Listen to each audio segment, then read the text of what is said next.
माझ्या मंत्रिमंडळातल्या कुणालाही चुकीचं काम करू देणार नाही, मी त्याला रोखण्याचं काम करेन. एक्सप्रेस अड्डा या कार्यक्रमात मुख्यमंत्री फडणवीसांचं वक्तव्य. शरद पवार जय-पराजयाचा विचार न करता सातत्याने काम करतात. मुख्यमंत्री फडणवीसांकडून शरद पवारांचं कौतुक. 2019 मध्ये ठाकरेंनी धोका दिला. राजकारणात कोणी हाताची घडी घालून बसून राहू शकत नाही. राजकारणात वाट शोधावी लागते आणि जिवंत राहावं लागतं. फडणवीसांचं वक्तव्य.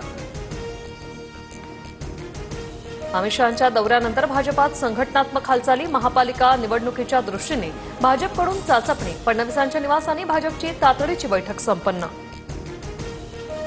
वैष्णवीचे नको त्या व्यक्तीसोबत संबंध होते. समोरच्या व्यक्तीनं नकार दिला असेल म्हणून आत्महत्या केली असेल. हगवणे कुटुंबियांच्या वकिलांकडून वैष्णवीच्या चारित्र्यावर शिंतोडे. पोलीस तपास करण्याची शक्यता.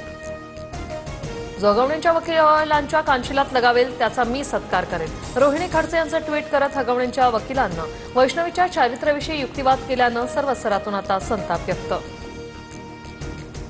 कसपटे परिवाराकडून हगवणेंना चांदीची गौराई देतानाचा व्हिडिओ समोर. लग्नात हुंड्यात कसपटे परिवाराने 7.5 किलो चांदी दिली होती.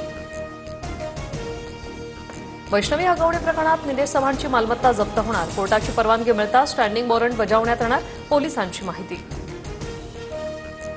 दिल्ली हायकोर्टाचे माजी न्यायाधीश